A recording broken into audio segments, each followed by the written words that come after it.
Indian TV news, देश का तेजी से बढ़ता न्यूज नेटवर्क। नमस्कार, मैं हूं अंजलि और आप देख रहे हैं इंडियन टीवी न्यूज। तो आइए शुरुआत करते हैं आज की प्रमुख खबर से। ललितपुर जनपद में शिक्षा को लेके यहाँ पे हम अध्यापकों के बीच में हैं, यहाँ पे नई शिक्षा नीति को लेके और जो वर्तमान में शिक्षा की परिवेश है उसमें होने वाली दिक्कतों को लेकर ये एक डिबेट रखी गई है, जिसमें जब बाल शिक्षा अधिकार अधिनियम आया था उस समय और वर्तमान में जो शिक्षा परिस्थिति बन रही है, इन दोनों के बीच में जो शिक्षकों को लेके आने वाले समय में परेशानियों का सामना करना पड़ेगा और किस तरह वो जूझेंगे, किस तरह उसका निराकरण करेंगे, इस विषय वस्तु पे हम चर्चा करेंगे। आपका शुभ नाम? कौशल किशोर गोस्वामी। आप कहाँ से? ललितपुर से ही हूँ। तालापुरा में हमारा कौन सा विद्यालय है? दत्त सरस्वती ज्ञान मंदिर के नाम से। हाँ, आप बताएं कि जब आपका विद्यालय चूँकि काफ़ी पुराना है, बाल शिक्षा नीति बाल अधिकार शिक्षा आई थी जी, उसके बाद जो ग्रामीण बच्चे आपके विद्यालय में आए होंगे तो उन परिवेश में आपने उन बच्चों को शिक्षा कैसे ग्रहण कराई होगी और किस तरह आप उनसे जूझे? देखिए आदरणीय शर्मा जी, आपने बहुत अच्छा विषय इसमें चुना हुआ है। वर्तमान परिस्थिति में शिक्षा की जो स्थिति है वो बड़ी दयनीय होती चली जा रही है। दिन पे दिन जो शिक्षा में बहुत सुधार की आवश्यकता है, क्योंकि प्रशासन के स्तर पर ना तो अपने विद्यालयों को संचालित ढंग से किया जा रहा है। जो शासकीय विद्यालय हैं, शासकीय विद्यालयों का केवल सीमांकन हो गया है यूनिफॉर्म, मिड डे मील और किताबों तक। प्राइवेट विद्यालय जिसमें शिक्षक लोग बड़े समर्पण और मेहनत के साथ शिक्षा देना चाहते हैं, वहाँ प्रशासन कोई सहयोग नहीं करना चाहता है। गार्जियंस कोरोना के कारण 3-4 वर्ष से फीस की स्थिति, आर्थिक स्थिति की दयनीय हो चुकी है, तो हम लोगों को कई विद्यालय संचालन में या विद्यालय के बच्चों को पढ़ाने में बहुत सारी समस्याओं का सामना करना पड़ रहा है। हम जो भी हमारे शिक्षक हैं, पहले तो शासकीय कोई उनको सहायता ना मिलने के कारण बहुत अच्छा वेतन प्रबंधक लोग प्रोवाइड नहीं करवा पाते। उसके बाद भी हमारा शिक्षक 8 से 10 घंटे बच्चों के साथ समर्पण करता है, उनको मेहनत से पढ़ाने का प्रयास करता है। लेकिन बाल शिक्षा अधिकार जो आपने कहा, तो उसके नियम के तहत ना तो हम लोग बच्चों को डांट सकते हैं, ना उनको किसी भी तरह से संस्कार करने के लिए कोई दंड का विधान है। पूर्व में अभिभावक लोग गुरुकुल में बच्चों को भेज देते थे और उसके बाद बच्चे जो है गुरुओं के समर्पित हो जाते थे। गुरु क्या कर रहा, अभिभावक को कोई मतलब नहीं रहता। आज ये है कि आप बच्चे को अगर तेज़ आवाज़ में आपने डांट दिया तो अभिभावक FIR करने के लिए पहुंच जाता है। ऐसी परिस्थिति में हमारे शिक्षक। मैडम, आप ये बताएं, जो गांव शिक्षा की जो परिस्थितियां हैं, इन परिस्थितियों में जो बच्चे आ रहे हैं उनके साथ आपको क्या क्या दिक्कतों का सामना करना पड़ता है? बच्चों के लिए एक तो पढ़ाई लिखाई, पहले थोड़ा डर वगैरह रहता था, बच्चों के लिए डर नहीं रहता है। उनको ये रहता है कि मारपीट करनी नहीं है टीचर्स के लिए, इसलिए वो पढ़ने लिखने में बिल्कुल भी कमज़ोर हो गए हैं। उनकी नींव काफ़ी कमज़ोर हो गई है। उनके लिए थोड़ा तो डर बना रहना चाहिए कि पढ़ाई लिखाई पे विशेष ध्यान दें बच्चे, इस वजह से ध्यान नहीं दे पा रहे हैं। जैसे इस बार जुलाई से उत्तर प्रदेश सरकार ने सारे सरकारी टीचरों को डोर टू डोर भेजा और ये कहा गया कि सारे बच्चे ज़्यादा से ज़्यादा आए। बच्चे ज़्यादा आने से क्या विद्यालय की शिक्षा का स्तर बढ़ जाता है या यथावत रहता है या कमज़ोर हो जाता है? नहीं, बच्चे ज़्यादा आने से कोई फ़र्क नहीं पड़ेगा। अगर टीचर अच्छी शिक्षा देगा तो बच्चे अपने आप बढ़ेंगे। बुलाने से तो कुछ है नहीं है। जब बच्चे को टीचर अच्छी गाइडेंस देंगे, पेरेंट्स भी बच्चों के लिए बोलेंगे कि हाँ अच्छा स्कूल है, आप पढ़ने जाओ, तभी तो बच्चे बढ़ेंगे। ऐसे अपने उससे तो बढ़ नहीं सकते ना बच्चे। जिस अभी ये बात निकल के आ रही है कि ग्रामीण परिवेश में या शहरी परिवेश या ग्रामीण कह लीजिए, बच्चों को एडमिशन के लिए भेजा तो जा रहा है, लेकिन गार्जियन के और परिवार के द्वारा जो सहयोग नहीं किया जा रहा है स्कूलों को, उसके कारण भी बच्चों को शिक्षा के क्षेत्र में आगे नहीं बढ़ पा रहे। सनी साहब, आप बताएं। जी, बहुत बहुत धन्यवाद इंडियन टीवी के लिए और आपको शर्मा जी। बताएं क्या आप ये बताएं, आप विद्यालय चलाते हैं, विद्यालय में जो ग्रामीण क्षेत्र से बच्चे आते हैं, जैसे मजदूर का बच्चा है, किसान का बच्चा है, इस तरह और भी बच्चे आते हैं। तो एक तो हाई प्रोफाइल के बच्चे आते हैं, उसके बाद आते हैं कुछ मध्य प्रकार के और कुछ छोटे स्तर के। जी, इन तीनों श्रेणियों को आप एक क्लास में पढ़ाते हैं, तो आप कैसा महसूस करते हैं? वो बच्चे जो छोटे स्तर से आगे पढ़ना चाहते हैं, तो उनके बीच में जो सामंजस्य बनता है वो आप कैसे दूर करेंगे?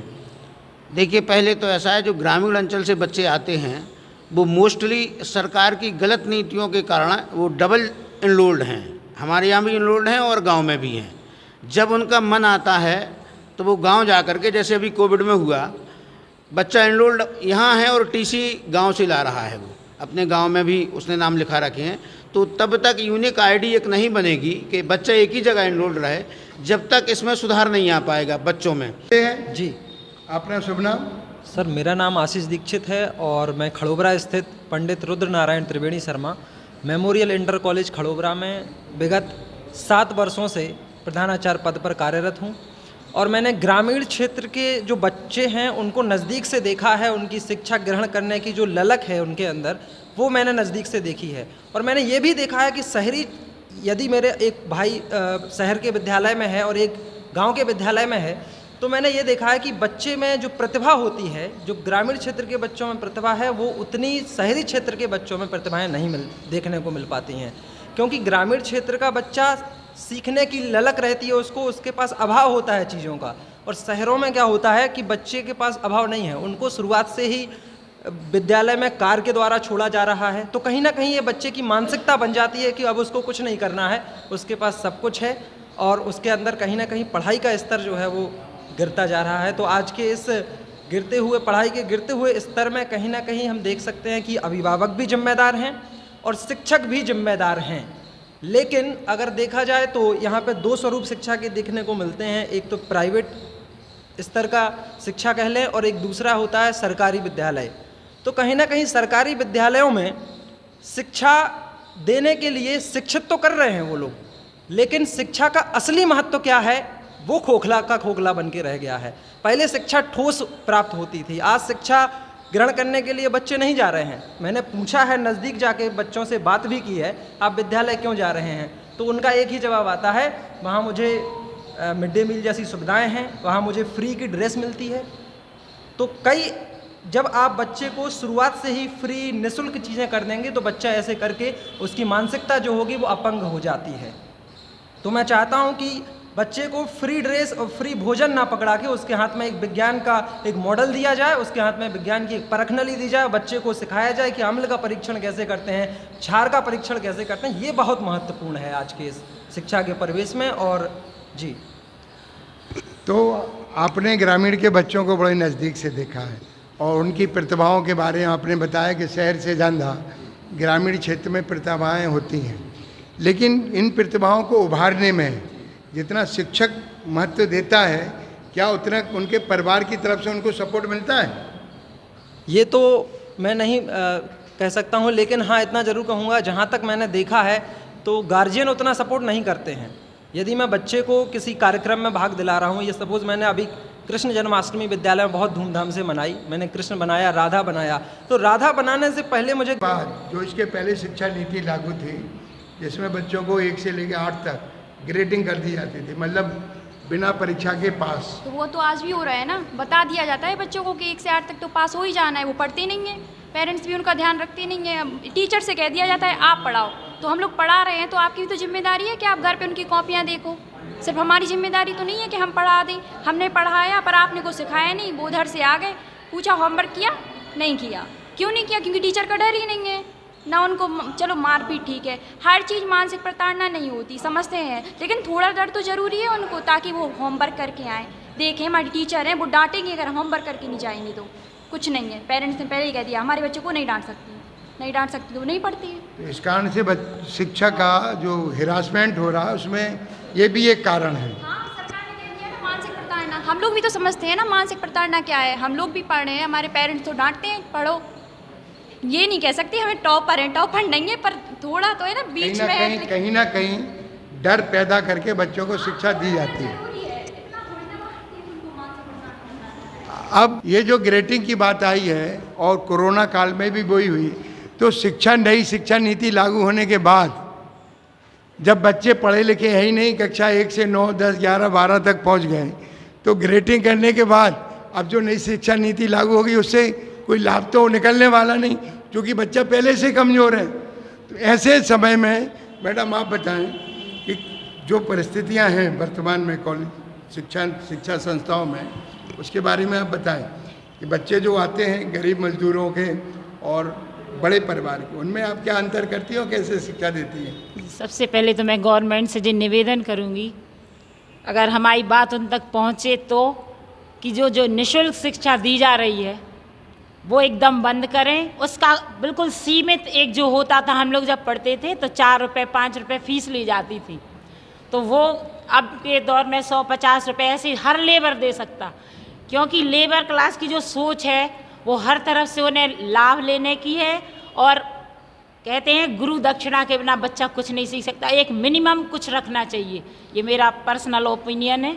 हम लोगों ने ड्रेस बांटी तो कुछ बच्चे ऐसे भी थे जो समृद्ध थे, लेकिन उन्हें भी चाहिए कुछ, अगर हम रखें तो उन्हें उसका लाभ लेना और हमें कोऑपरेट नहीं करना। तो पहला तो हमारा ये है कि उनका कुछ शुल्क रखा जाए, चाहे कम रखा जाए। और दूसरा हमारा ये है कि कुछ बच्चों में जो रुचि होती हैं उन्हें गार्जियन पहचाने। हमारे यहाँ लेबर क्लास का बच्चा है, हम उन्हें पहचान के उनकी प्रतिभाओं को उभारने का भरकस प्रयास करते हैं और उनके गार्जियन से भी संपर्क करते हैं। तो ऐसा नहीं है। इंडियन टीवी न्यूज, देश का तेजी से बढ़ता न्यूज नेटवर्क। नमस्कार, मैं हूं अंजलि और आप देख रहे हैं इंडियन टीवी न्यूज। तो आइए शुरुआत करते हैं आज की प्रमुख खबर से।